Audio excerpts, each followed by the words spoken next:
Selamat pagi Tribuners, bagaimana kabar Anda pagi hari ini? Senang sekali saya Iluh Devi Sania dapat kembali berjumpa dengan Anda.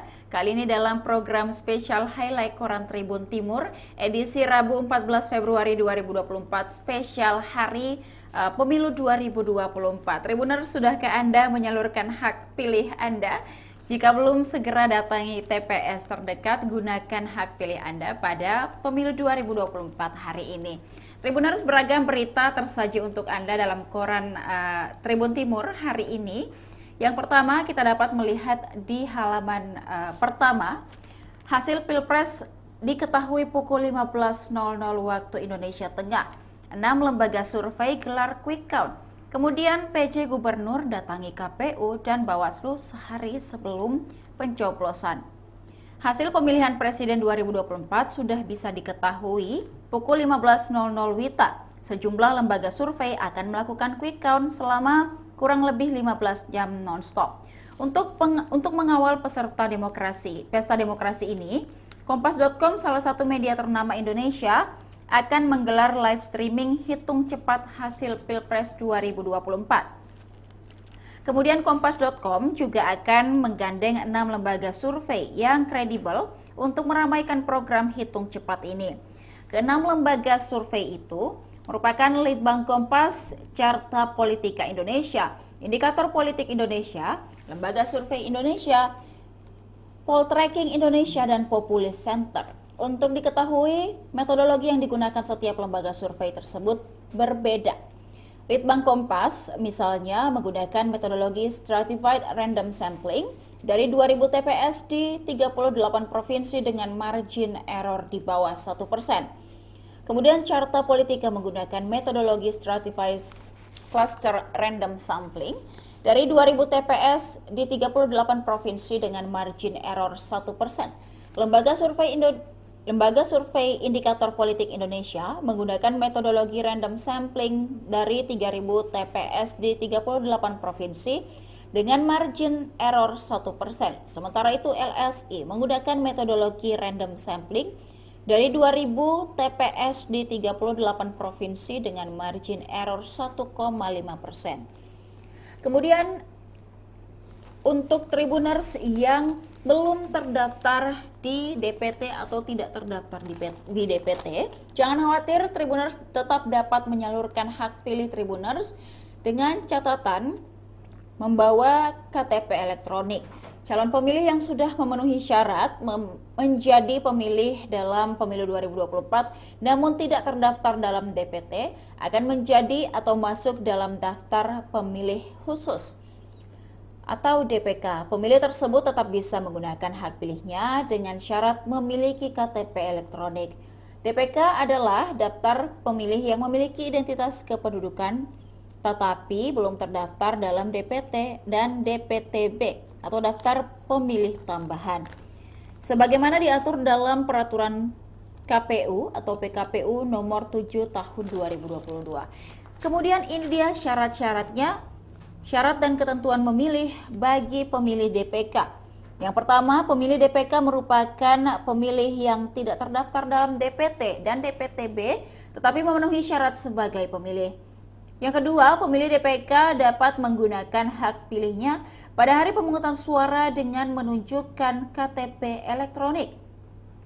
Yang ketiga, pemilih DPK datang ke TPS dan mencoblos surat suara pada pukul 12.00 hingga 13.00 waktu setempat.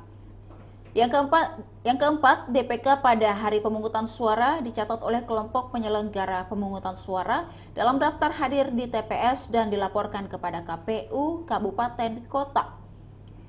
Kemudian yang kelima, menggunakan hak pilih di TPS sesuai dengan alamat KTP elektronik.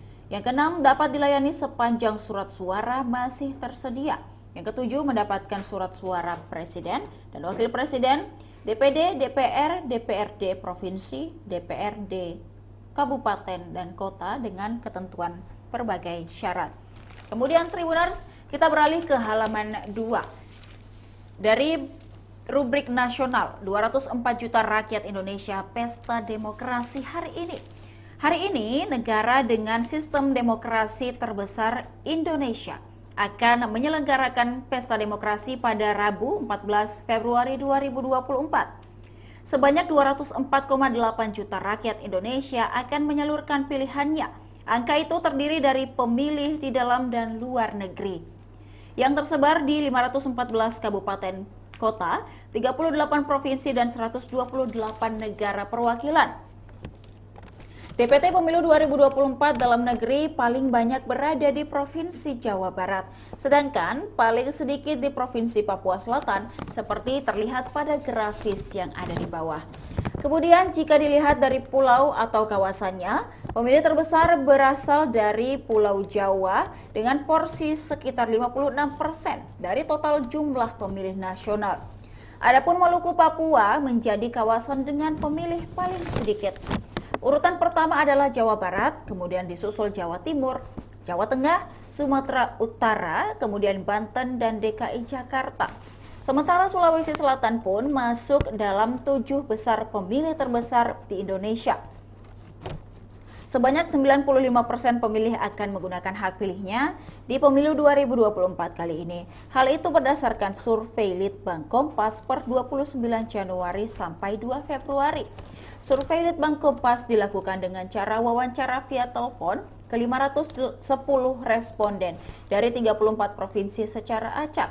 Tingkat kepercayaan 95%, margin of error penelitian lebih kurang berada di 4,35%. Kemudian rilis survei ini diterbitkan di Harian Kompas dan disiarkan di Kompas TV pada Selasa kemarin 13 Januari 2024. Kemudian Tribuners, kita dapat melihat infografis pemilih pemilu 2024 di berbagai kabupaten kota dan juga 38 provinsi yang tersebar di seluruh Indonesia. Mari kita lihat Tribuners, dari total DPT Pulau Sumatera berjumlah 43.028.586 pemilih. Total DPT Pulau Kalimantan berada di angka 12.201.793 pemilih. Kemudian total DPT Pulau Sulawesi berada pada angka 14.611.785 pemilih. Kemudian total untuk DPT Maluku hingga Papua yang dicatat tersedikit berada pada angka 6.651.643. Kemudian beralih ke DPT Pulau Jawa yang paling terbanyak adalah 115.373.669 pemilih. Dan terakhir ada total DPT Bali hingga Nusa Tenggara berada pada jumlah 196.282 pemilih. Dan untuk melihat informasi selengkapnya, berikut ulasan dari tim redaksi Tribun Timur untuk Tribuners. Kak Hasim. Ya, gimana? Halo Kak. Ya.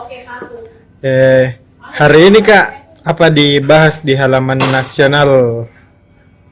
Jadi di nasional ini kita bahas soal rakyat Indonesia akan mengadakan pesta besar hari ini. 204 juta penduduk Indonesia dari 280 jutaan akan menyalurkan hak pilihnya hari ini di seluruh TPS. Ada sekitar 800.000 TPS ya. Ya kalau tidak salah sekitar 800.000-an TPS itu di seluruh Indonesia.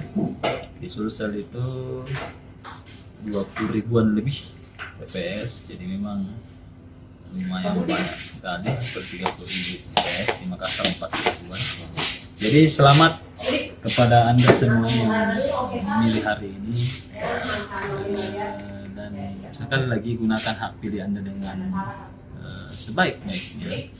Pilih calon yang benar-benar sesuai dengan hati nurani Anda. Biasanya kan itu kalau asas pemilih itu bebas dan jurdil. Bebas, rahasia, jujur dan adil. Bebas jurdil. Nah, jadi silakan Anda memilih mulai dari pemilihan presiden, kemudian pemilihan senator, DPD RI, DPR RI, DPRD provinsi dan DPRD kabupaten kota. Silakan Anda memilih dengan sebaik-baiknya. Kami dari Tribun sangat excited ya mengawal pemilu selama kurang lebih, kalau kita bergerak kurang lebih setahun lebih ya mengawal dan memberitakan pemilu kepada Anda, dan silahkan Anda tentukan pilihan Anda hari ini. Di Sulsel sendiri, Bung Pais, ini termasuk pemilih terbesar, di pemilih ke-7 terbesar di Indonesia setelah Jawa Barat, Jawa Timur, Jawa Tengah, Banten, DKI Jakarta, Sumatera Utara, dan terakhir Sulsel. Itu juga menjadi bagian penting dari Indonesia karena kita salah satu yang penduduk terbesar atau pemilih terbesar, 6 juta lebih penduduk, yang menyampaikan aspirasinya hari ini dan menentukan pemimpinnya mulai dari calon presiden hingga wakilnya di parlemen sana. Jadi 2 dipilih, pemimpin negara sama parlemen di 4 tingkatan itu. Jadi silakan Anda menentukan, dan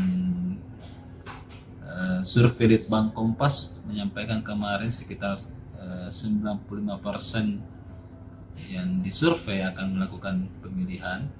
Itu kan hanya survei, kita tidak tahu, biasanya kan di angka 70%, 78 sampai 80. Kalau misalnya sampai 95% partisipasi masyarakat, maka ini adalah salah satu pemilihan yang legitimate, terbesar. Dan terkuat sepanjang pemilu ini. Dan kita berharap pemilu ini berjalan demokratis, tentunya tidak ada tekanan-tekanan. Anda memilih sesuai dengan pilihan Anda setelah Anda melihat semua track record, rekam jejak, dan membaca program-program dari jalan. Karena sebelum Anda masuk ke TPS kan sudah dituliskan di situ itu visi misinya. Anda baca bagus-bagus, oh ini. Karena jalurnya begini, Bung Pais, setelah visi misi ini akan dijadikan sebagai dokumen negara dalam bentuk rencana nasional jangka menengah 5 tahun. Jadi ini akan dijadikan sebagai dokumen negara untuk dibuatkan program-program setelah terpilih. Sebagai acuan programnya nanti Ya, betul. Ini akan menjadi dokumen negara. Jadi ketika Anda, bagus gini harus programnya, visi misinya, ya silakan. Karena itu akan dijalankan nanti, tidak mungkin yang lain. Karena ini yang dimasukkan ke KPU. Jadi KPU itu akan menyerahkan visi misi kepada MPR nanti. Silakan. Atau presiden sekarang ya. Silakan Anda lanjutkan. Ini itu akan dibahas nanti presiden nanti itu akan memasukkan visi misi dan programnya itu ke DPR nanti untuk dibahas, ditindaklanjuti, dijadikan program seperti itu. Jadi silakan Anda tentukan yang mana program yang menurut Anda cocok dengan Anda dan cocok untuk kemajuan bangsa. Seperti itu. Oke Kak, makasih Kak. Beralih pada rubrik Sulsel memilih, di halaman 11 Tribuners kita dapat melihat informasi terkait ruang VIP untuk caleg depresi. RSKD Dadi Sulsel siapkan 14 dokter yang akan disiapkan untuk caleg depresi nantinya. Makassar melaporkan Rumah Sakit Khusus Daerah atau RSKD Dadi Sulawesi Selatan menyiapkan 100 kamar untuk calon legislatif atau caleg yang mengalami gangguan jiwa atau depresi akibat gagal terpilih pada pemilu 2024 kali ini. Koordinator Divisi Humas Rumah Sakit Dadi, Wawan Satriawan, mengatakan kamar perawatan kejiwaan bagi peserta pemilu yang depresi ada 2 Tribuners. Ruangan ini adalah kamar perawatan Cempaka dan Kasih Sayang. Wawan menjelaskan untuk di ruangan Cempaka ada kamar kelas 1, 2, dan 3. Sementara di ruangan Kasih Sayang khusus ruangan Very Important Person atau VIP dan Super VIP. Untuk kamar kelas 1 kita siapkan 4 bed, kelas 2 ada 12 bed, dan kelas 3 ada 24 bed. Kamar VIP-nya kita siapkan 2 kamar dan super VIP-nya 2 kamar juga. Ujar RSKD di Jalan Lanto Daeng Pasewang, Kecamatan Memajang, Kota Makassar pada Senin 12 Februari siang. Lebih lanjut dijelaskan Wawan, fasilitas yang ada di kamar perawatan itu ada tempat tidur, TV, AC, dan kipas angin tergantung dari ruangan dan jenis kelas kamarnya. Kemudian layanan gangguan jiwa dari Kementerian Kesehatan Republik Indonesia menyebut sudah menyiapkan layanan gangguan jiwa. Kemenkes sudah menyiapkan beberapa rumah sakit jiwa dan rumah sakit umum yang punya layanan kesehatan jiwa seandainya ada yang harus dirawat karena masalah kejiwaan pasca pemilu. Kata dokter dan Direktur Pelayanan Kesehatan Primer Kemenkes Obrin Parulian dalam Kemenkes pada Senin 12 Februari 2024. Ketika seseorang mau mencalonkan diri, baik anggota KPPS dan calon legislatif, itu harus melalui pemeriksaan kesehatan dan screening kejiwaan. Dari sisi deteksi harusnya sudah terdeteksi. Kemudian, terkait gangguan jiwa Tribuners, ada infografis yang akan menjelaskan gangguan jiwa yang memengaruhi suasana hati, pola pikir, dan perilaku seseorang secara umum. Kondisi ini biasanya berkaitan dengan masalah dalam fungsi sosial, pekerjaan, atau masalah keluarga. Gejala gangguan jiwa mengalami delusi, mengalami perubahan suasana hati secara drastis, misalnya dari gembira menjadi sangat sedih. Kemudian sering merasa takut secara berlebihan, cenderung menyendiri dan menarik diri dari lingkungan sosial, sering merasa emosional dan marah, yang tidak terkendali bahkan sampai melakukan tindak kekerasan. Penyebab gangguan jiwa, yang pertama memiliki keluarga dengan riwayat gangguan jiwa. Yang kedua, persoalan hidup pribadi. Yang ketiga, konsumsi alkohol secara berlebihan dan menggunakan obat-obatan terlarang. Yang keempat, terkena paparan virus, minuman keras, racun, atau obat-obatan saat berada dalam kandungan. Yang ketiga, yang selanjutnya menderita penyakit kronis. Selanjutnya memiliki pengalaman traumatis dalam hidup, kemudian mengalami kerusakan otak, merasa kesepian dan mempunyai hidup yang penuh dengan tekanan. Selanjutnya pernah mengalami gangguan jiwa sebelumnya, dan terakhir perubahan reaksi senyawa kimia dalam otak yang berpengaruh pada suasana hati serta berbagai aspek kesehatan mental. Kemudian ada beberapa jenis gangguan jiwa. Yang pertama, ketidakmampuan mengontrol keinginan. Jenis gangguan jiwa ini membuat pengidapnya tidak dapat mengontrol dorongan untuk melakukan sesuatu yang negatif dan berbahaya untuk dirinya sendiri maupun orang lain.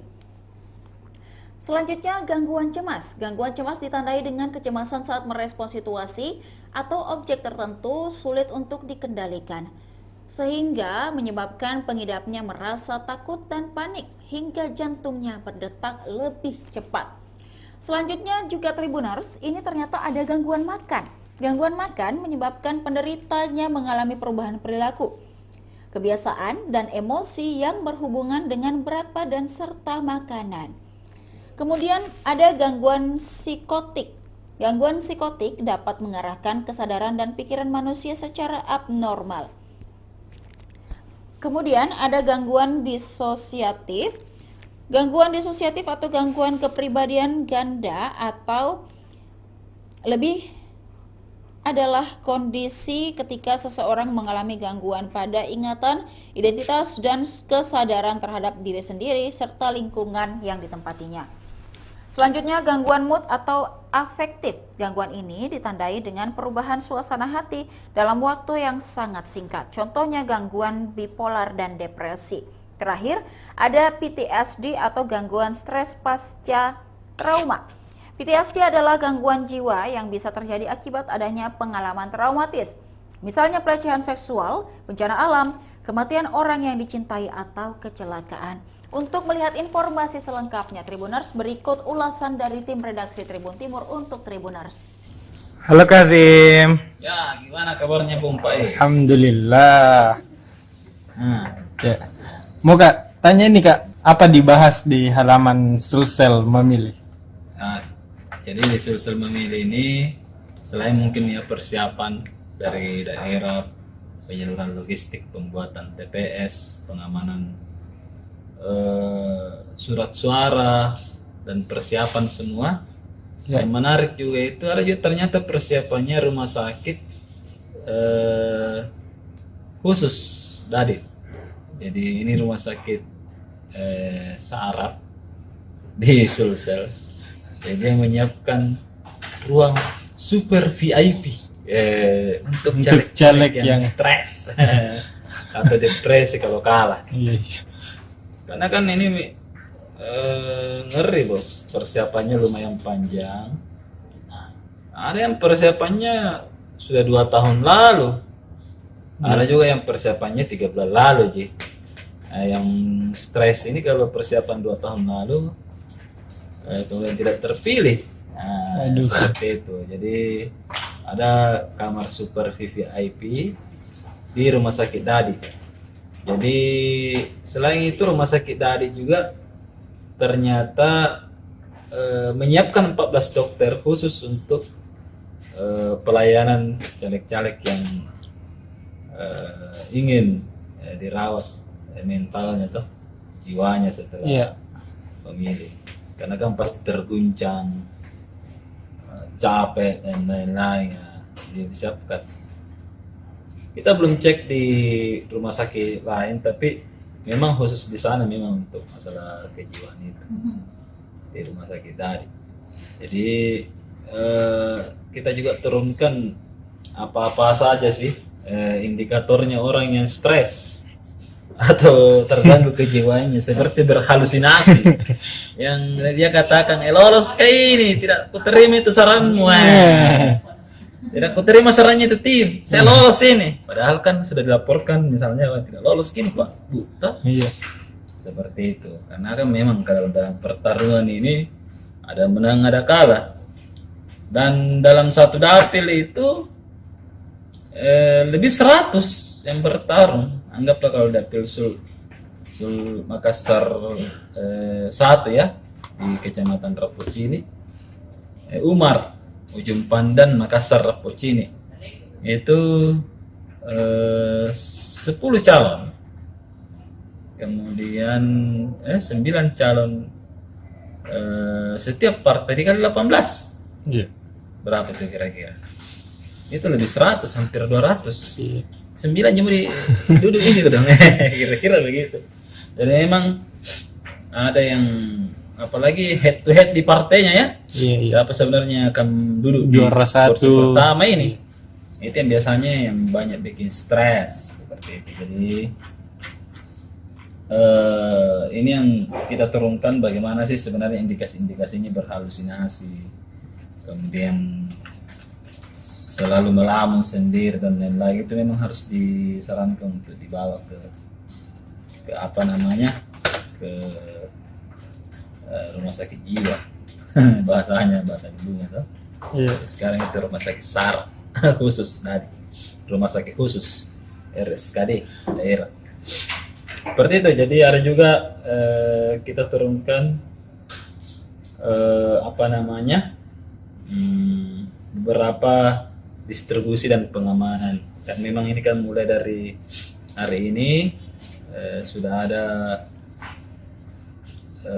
apa namanya, sudah ada pembangunan TPS di kantor kita saja disuruh minggir dulu dari tempat parkir karena mau dipakai TPS. Iya. Jadi memang besok hari ini juga kan hari selamat apa namanya, pemilihan umum 14 Februari 2024. Selamat memilih, gunakan hak pilih Anda dengan sebaik-baiknya, karena pemimpin yang Anda pilih akan menentukan arah Indonesia ke depan.